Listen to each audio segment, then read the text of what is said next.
Ang ganda ng pinagsimula ng istorya. Kung familiar kayo at pag nagsisimba kayo sa paglinggo, merong parable of a good Samaritan. Parable of the Good Samaritan. Yung hindi naman niya kilala, na nagulpe, na hold up, nasaktan, pero tinulungan niya. Di ba? Hindi niya kilala. Doon nagsimula ang istorya. And you know, si Aling Gloria, gusto kong pasalamatan sapagkat sinimulan niya ang storya sa very, very good Christian virtue of charity. So ayokong isipin na si Aling Gloria ay may masamang intensyon from day one na makuha ang pagtitiwala ni Mang Juventino para makuha niya lahat ng mga pinagpalimusan. Diyos ko, sakit noon, ano? Pero hanga pa rin ako kay Tatay Juventino. Kanina pa tayo nakaupo dito, hindi mo siya makikitaan ng galit. Hindi nagtaas ng boses.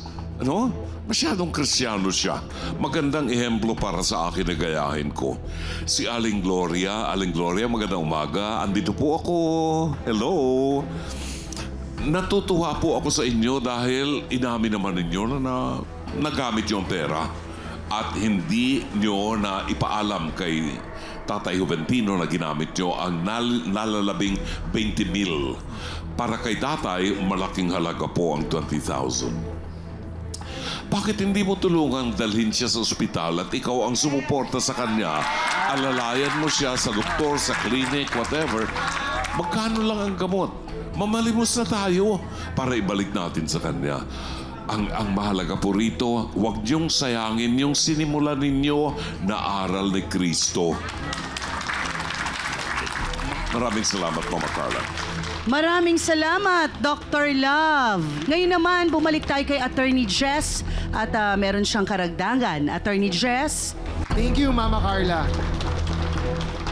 Sa batas, tatay, nanay, no, ang kasunduan pwedeng nakasulat o hindi nakasulat.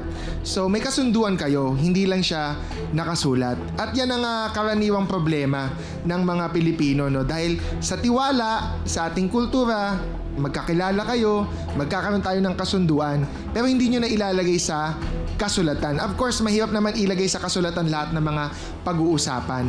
Pero pagdating kasi sa pera, sa dulo magiging masalimuot yan pag hindi nakasulat. So, ang problema talaga sa sitwasyon nyo po, ang kasunduan nyo sa una, malabo. Ano ba yung mga terms and conditions ng inyong pagbibigay ng limos kay Nanay Gloria, pag-deposit ng pera mo? Tatay, kung kailan mo pwedeng bawiin, tatay, hindi din naman nakasulat yon. Hindi mo din naman nasabi kay Nanay Gloria. Ang gusto kong tanungin sa inyo, nanay, tatay, una, kailan ba siningil ni tatay? Anong buwan, anong taon siningil ni tatay na isoli sa kanya yung 30,000 niya? Ngayon na nakita na niya yung mga pamangkin niya na may nagkilala na dito siya. Petsa po. Bigyan natin ng petsa. Ano yung... Hindi ko na kasi yun yung problema eh. sa mga hindi nakasulat na kasunduan.